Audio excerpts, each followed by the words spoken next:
Hello friends, बाल विकास में आज हम किशोर अवस्था के बारे में देखेंगे। तो हमारी जो किशोर अवस्था होती है वो 12 से 13 साल से लेके 18 से 19 साल तक के लिए होती है।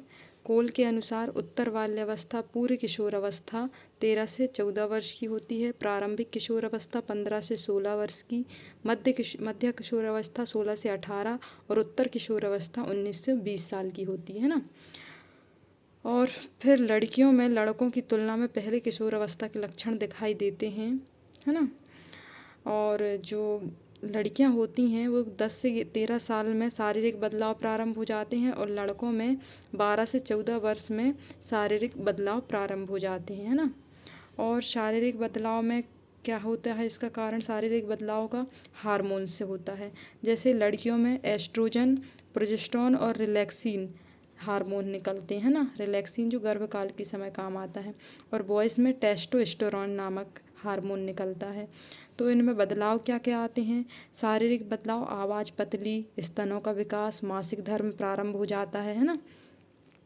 ये बदलाव आते हैं शरीर में। और लड़कों में क्या होता है? मोटी आवाज़ हो जाती है, जननांग में हेयर आ जाते हैं, दाढ़ी मूछ, है ना, में हेयर आ जाते हैं, वीर श्रृंखलन होने लगता है। तो ये सब शारीरिक बदलाव होने लगते हैं किशोर अवस्था में, ठीक है। फिर विकास वृद्धि में क्या होता है? द्रुत गति होती है ना, रैपिड ग्रोथ से होती है, जिसमें स्टैनली हॉल ने आकस्मिक विकास बोला है इसको। विकास की दर तीव्र होती है। इसमें समस्याओं का काल भी बोला जाता है, तूफान संघर्ष काल भी बोला जाता है, क्रांतिक अवस्था भी बोली जाती है, उच्च आकांक्षा का काल बोला जाता है, दबाव, प्रेशर, है ना, किस चीज़ का, फ्यूचर का प्रेशर आदि, ये सब किसमें, किशोर अवस्था में होती है, ठीक है। तो यहाँ बाल विकास का अध्ययन दिया है। बाल शिक्षा आंदोलन किशोर अवस्था के जनक कौन है? स्टैनली हॉल हैं, है ना। और बाल विकास का अध्ययन भी किन्होंने किया? स्टैनली हॉल ने। बुक इन्होंने एडोलसेंस लिखी थी, है ना, जो 1904 में लिखी थी लैटिन भाषा में। अर्थ क्या था उसका? परिपक्वता की ओर। स्टैनली हॉल जो है अद्वितीय अवस्था, किलपैट्रिक ने क्या बोला इसको? जीवन का सबसे कठिन काल। और स्टैनली हॉल ने अद्वितीय अवस्था बोला। कुल्हन ने क्या बोला? बाल्यावस्था व प्रौढ़ अवस्था के मध्य अवस्था किशोर अवस्था। जीन प्याजे ने क्या बोला? किशोर अवस्था महान आदर्शों वास्तविकताओं से अनुकूलन का काल है। जोन्स ने क्या बोला इसको? किशोर अवस्था शैशव अवस्था की पुनरावृत्ति का काल है। कॉल एंड ब्रुश ने क्या बोला? किशोर अवस्था के आगमन का मुख्य चिन्ह संवेगात्मक विकास में तीव्र परिवर्तन है। क्रो एंड क्रो ने क्या बोला? किशोरें वर्तमान की शक्ति हैं और भावी भविष्य की आशा हैं। जो किशोरी हैं वो वर्तमान की शक्ति हैं और भावी भविष्य की आशा है। वैलेंटाइन ने क्या बोला? किशोर अवस्था अपराध प्रवृत्ति का नाजुक काल है। ये किसने बोला? वैलेंटाइन ने। और क्या, किशोर अवस्था को बसंत काल भी बोला जाता है। समायोजन का अभाव, कुसमायोजन होता है इसमें। देशभक्ति की भावना होती है, उलझनें होती हैं, दल शक्ति की भावना होती है, उथल पुथल की अवस्था होती है, काम प्रवृत्ति, विपरीत लिंग के प्रति आकर्षण होने लगता है किसमें? किशोर अवस्था में, ठीक है। जीन प्याजे ने इसको अमूर्त चिंतन की अवस्था कहा है। निगमनात्मक चिंतन, नियम, उदाहरण, परिकल्पनात्मक चिंतन, समस्या का समाधान करना सीख जाता है, निरीक्षण, कल्पना का विकास होता है।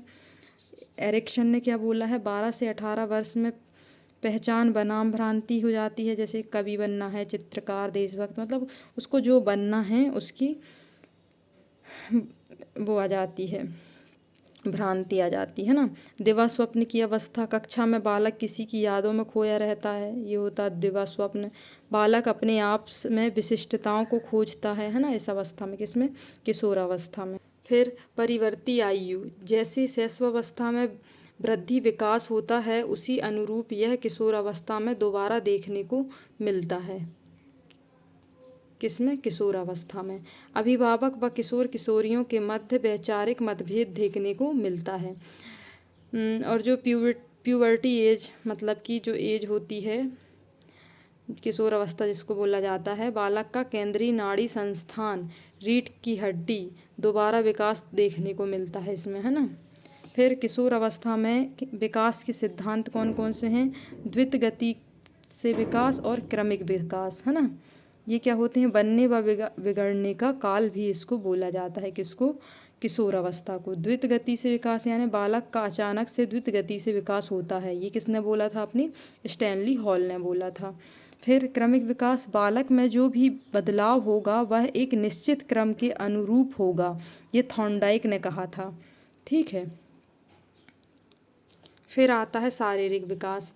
हड्डियां कितनी? 206 हो जाती हैं। अस्थिकरण हो जाता है। कैल्शियम व फास्फोरस का जमाव प्रारंभ हो जाता है। हड्डियों में मजबूती आ जाती है। भारी काम कर पाता है। धावक मतलब दौड़ सकता है। वीर पूजा की भावना होती है। ये सब इनके शारीरिक विकास है ना। सबसे बड़ी हड्डी कौन सी है? अपनी जांग की हड्डी है, जिसको फीमर बोला जाता है। सबसे छोटी हड्डी जो है कान की हड्डी है, जिसे स्टेपीज बोला जाता है। पसलियाँ कितनी हो जाती हैं इसमें? 24 से 12 जोड़ी, है ना, यानी कि। फिर भार, मांसपेशियों का भार शरीर के कुल भार का 45% से 50% तक हो जाता है। और 15 से 16 वर्ष की आयु तक लड़कियों का वजन लड़कों से अधिक हो जाता है ना। 16 वर्ष बाद लड़कों का वजन लड़की से अधिक होना प्रारंभ हो जाता है। परिपक्वता के बाद औसतन वजन लड़कियों का 50 और लड़कों का 60। और लंबाई कितनी? 16 वर्ष तक लंबाई बढ़ती है और इनकी 18 वर्ष तक लंबाई बढ़ती है, किनकी? लड़कों की। फिर पीयूष ग्रंथि STH यानी कि सोमैटोट्रोपिन हार्मोन जो होता है उसकी कमी से बौनापन होता है और अधिकता से भीमकाय शरीर हो जाता है इस हार्मोन के कारण, है ना, सोमैटोट्रोपिन हार्मोन के कारण। अब बात करें दांत की, तो 28 स्थायी दांत आ चुके होते हैं। अकल दाढ़ किसी किसी में प्रारंभ कर देती है। किशोर अवस्था के अंत या बाद में मोलर टीथ भी होते हैं, है ना। दांत का सर्वाधिक कठोर मानव शरीर का कठोरतम भाग एनेमल सफ़ेद भाग होता है ना। फिर आती है मस्तिष्क की बारी। ये 1400 ग्राम का होता है, पता है, और लड़कियों में 1350 ग्राम का होता है। खोपड़ी को स्किल ढके रहता है। 8 बोन पाई जाती हैं जो तस्तरी की भांति होती हैं। अग्र मस्तिष्क सेरेब्रम बुद्धि का केंद्र, है ना, जो बुद्धि का केंद्र होता है स्मरण तंत्र और चिंतन के लिए। हृदय जो है 72 पर मिनट में धड़कता है ना। मानसिक विकास की बात करें तो इसमें इसका मतलब अब भी बताया हमने, बॉयज़ का 1400 ग्राम और गर्ल्स का 1350 ग्राम होता है। जीन प्याजे ने बताया है कि किशोर और किशोरियों में अमूर्त चिंतन होता है। ठीक है। ब्रेन की बात करें तो वंशानुक्रम की देन है। चिंतन, तर्क, स्मरण, समस्या समाधान, निरीक्षण शक्ति, अवलोकन, इनका विकास वातावरण में होता है। ठीक है, ये हो गई हमारी मानसिक। फिर आती है चिंतन, व्यवधान की क्षमता का विकास होता है। परिकल्पनाएं, निगमनात्मक चिंतन, नियम, उदाहरण, दिवा स्वप्न, ये सब आती हैं, है ना।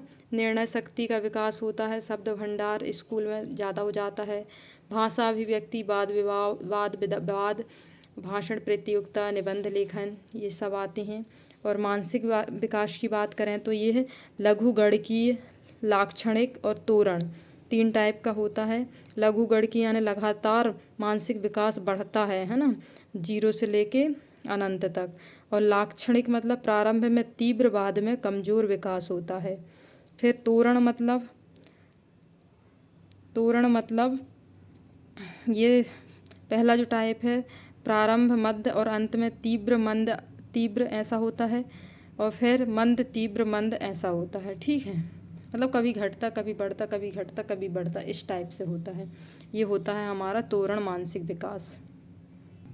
अब बात करें सामाजिक विकास की, तो एरिक एरिक्सन ने मनोसामाजिक विकास का सिद्धांत दिया है। ठीक है। 12 से 18 वर्ष में पहचान बनाम पहचान भ्रांति यानी किशोर पहचान स्थापित करना चाहता है, जैसे डॉक्टर, इंजीनियर, कभी लेखक। ये सब क्या होते हैं? सामाजिक विकास में आते हैं। बांडुरा ने क्या बोला है? सामाजिक प्रतिरूपण का सिद्धांत। समाज क्या दिखाता है वही बालक देखता है और उसे धारण करता है ना। जो समाज दिखाता है तो उसी को बालक देखता है और धारण करता है। समूह के प्रति प्रेम, समर्पण, दबाव, संघर्ष, भविष्य की चिंता आदि इस अवस्था में आने लगती है। फिर संवेगात्मक विकास में क्या होता है, संवेग पर बुद्धि का नियंत्रण हो जाता है। संवेग तीव्र गति से प्रकट होते हैं, जैसे क्रोध, प्रेम वगैरह, है ना। B.N. झा के अनुसार किशोर अवस्था काम यानी सेक्स नामक संवेग तीव्र होता है। इसमें संवेग परिपक्वता आ जाती है। भविष्य चिंता, भय जैसे संवेग बने रहते हैं। ईर्ष्या की भी आ जाती है उसमें संवेग, है ना। सो ये रहा हमारी किशोर अवस्था। इसमें सामाजिक विकास, मानसिक विकास सबको देख लिया हमने। तो आज के लिए बस इतना ही, मिलते हैं नेक्स्ट वीडियो में। Thanks for watching.